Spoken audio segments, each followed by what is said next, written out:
Now, I wish I found this video earlier when I started my PMU journey. Now, as a certified PMU makeup specialist, don't get me wrong, but I had a lot of unanswered questions, which those questions would have helped push me so far into the PMU industry at that stage if I had gotten those answers. And in this video, I'm going to be answering most of those questions. So make sure you watch this video to the end. What's up, ageless family? You're welcome back to my channel. I'm your certified permanent makeup specialist, and I bring you lots and lots of beauty insider knowledge. Make sure to subscribe and hit the notification button so that you'll be the first person to get the insider knowledge when I drop bangers like this. So without further ado, let's dive into it. So one of the questions I get mostly is, do you trim the brow hairs before mapping or after mapping? Now, this video is not to tell you what not to do, but it's solely focused on what I find the most helpful and useful. So for me, I like to trim the brow first. Lots of reasons for this, one being the shape. And yes, you heard me right, I said the shape. My reason being, I always want to make sure that I am still staying within the most natural position of the client's natural eyebrow position.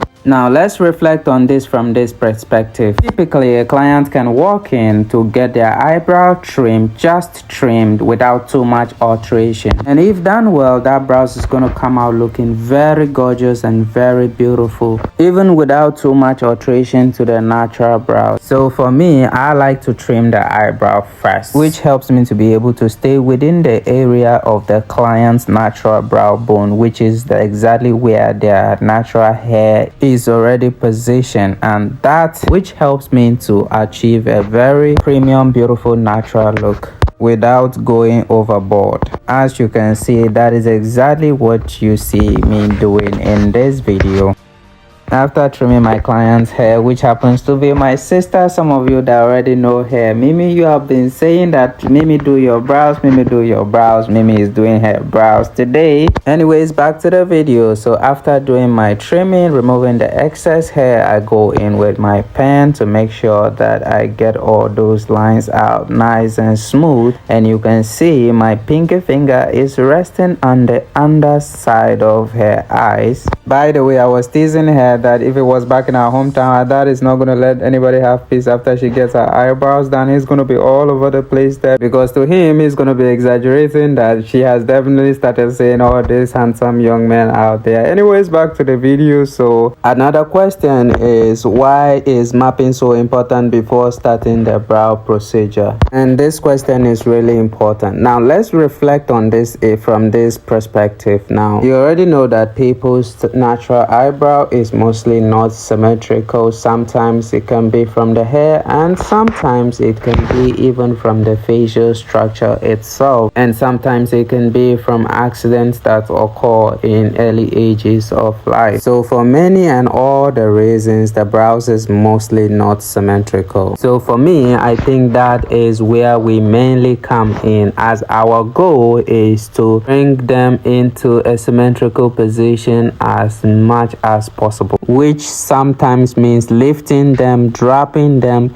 increasing them in length, bringing them close to each other, or sometimes even filling in on some other points of the brow areas. My question to you is, how do you navigate, or how do you calculate all of that without making the necessary point to guide you into getting that perfect alignment? And for me, I think that is where your mapping comes into play. As you can see, I'm putting all my attention into making sure that I'm getting in all the details out so that I achieve a perfect alignment. I'm taking my time, making sure every increase in length is in alignment, every fill in every point is in alignment, every lift is in alignment, all into making sure that we achieve the best possible result. And yep, somebody is feeling sleepy there in her mind. She's gonna be like, can I lay down now, please? Yeah, nah, we still got some work to do. And of course, this brings us into our next question, which is, how long should your mapping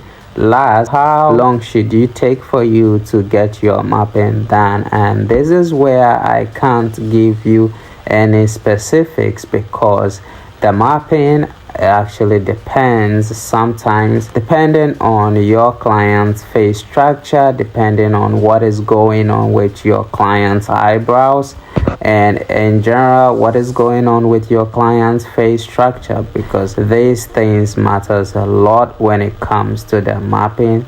These things contribute into how long it's gonna take you to get those brows into alignment as much as possible. So I can't really give you any specifics, but what I can tell you is that for me, I believe your mapping time shouldn't be a problem, no matter how long it takes, as long as you are getting in those details, bringing those details into alignment. Your mapping time, how long you take, shouldn't be a problem, because again, the alignment for me is what matters most. No matter how long it takes, as long as at the end of the day you are able to get those symmetrical, you are able to get those brows in the best possible alignment, for me that is good enough. Because I always say it is not how long it takes, it is how well the result comes out. Because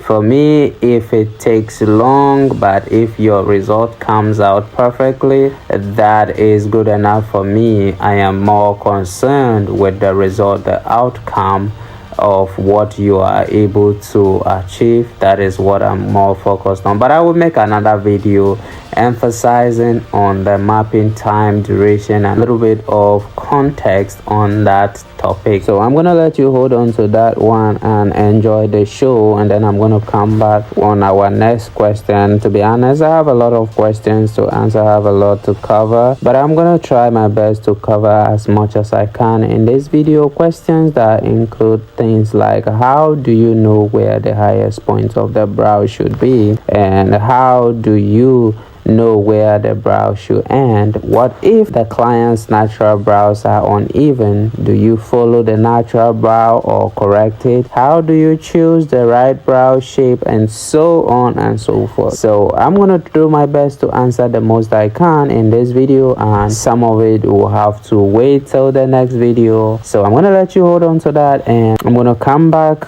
and start answering the other ones. So enjoy the show for a little bit.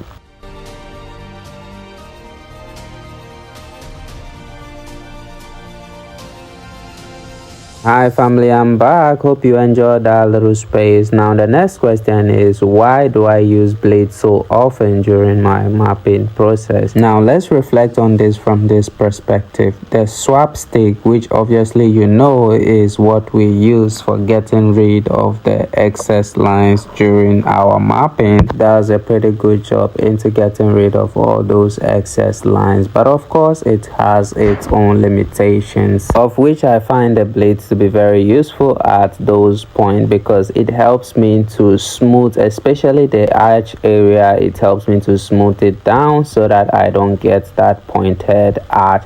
But of course you have to be good with the blade so that you don't end up seeing red wine all over the place even before you start your brow procedure. I choose Signature Brown because it has this beautiful warm tone that blends so well with light caramel skin tone, which leaves you with this soft, warm, natural, premium healed result. So if you haven't gotten yours, do well to grab yourself one and experience it yourself. And of course that brings us to our next question, which is, how big of an impact can your outline have on your overall finished results? And of course I'm gonna let you chill on that one for a little moment, and then I'm gonna come back and we're gonna dive right in.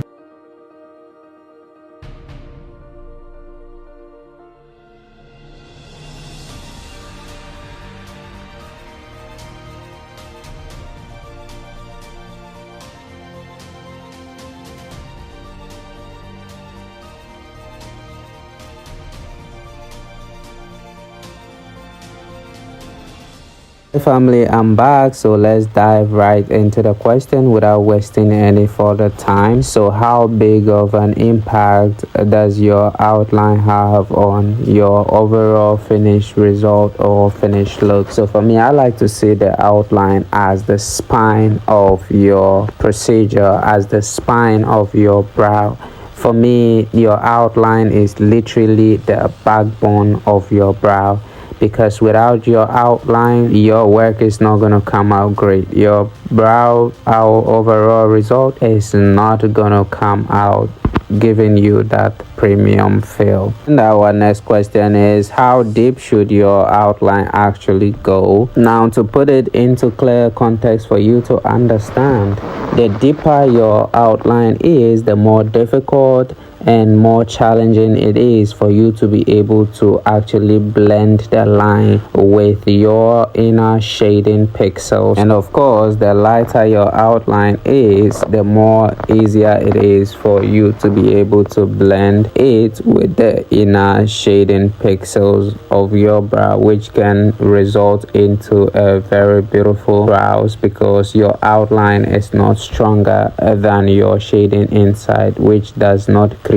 two different demarcation. I will make a separate video on that, giving you full context into full details, which should help you. But I hope that helps and clarify your question. Now we're into our next question, which is, how do we avoid smudging our mapping lines during outline procedure? So to put this into simple context, for me, I like to do what I call 5 to 10 pressure check or 5 to 10 wipe check, which sounds self-explanatory, right? But of course, for those of you who don't know what 5 to 10 pressure check is, it means that I angle my machine in a distance of about 5 millimeters, and I work in that distance, and after that I have to pause and check my pressure point, which means I am going to clean in that 5 to 10 millimeters. So when I clean, I can be able to see pressure depth that I'm using, if I need to increase or lower my pressure depth, and maybe balance my machine grip before moving forward. And that keeps my fingers away from being all over the place, which can cause smudging your mapping lines during your outline procedure. Also, you can see from the video how I try my best to keep my fingers only in the area or in the spots that I'm working. Like I said earlier, 5 to 10 millimeters pressure check or 5 to 10 millimeters wipe check. That keeps me to go gradually while maintaining my fingers only in the areas that I am working. Of course, I'm going to make a separate video, as I said before, and I will explain into full details and full context. But anyways, I hope that helps for some of you. Of course, that brings us to our next question, which is, how do I manage or handle the napping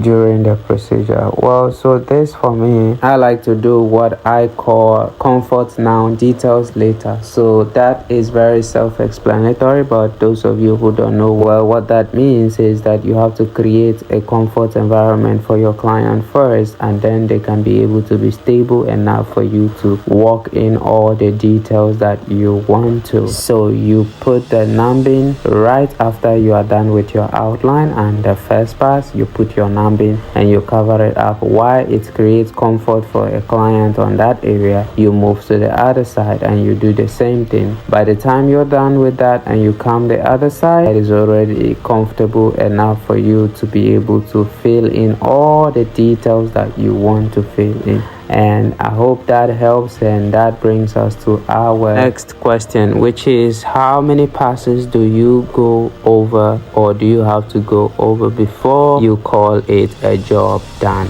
Well, for this one, I'm gonna be honest with you, it doesn't really matter. For me, I don't count how many passes that I do. If I have to do 10 and 20, that is it until I get the result that that I want before I call it a day. So I can't give you any specifics that okay, this number of passes, but what I can tell you is that for most people 3 passes is enough, and for other people 4 passes, 5 passes. But it actually depends. There are so many factors that we need to consider, which some includes the client's skin, how well your client's skin responds to the pigment, and also the quality of your pigment is also part of it. Also, your technique can also be greatly a part of why your pigment may not be picking or may be delaying. So there is a lot of facts. I will make a separate video on that into details, but what I can tell you is that there is no specific amount of passes that is required for you to fill before calling it a job done. And that brings us to a very interesting question, which is the deeper the better or the lighter the better. And I'm gonna let you sit with that one for a little bit, and then I'm gonna come and then we dive right in.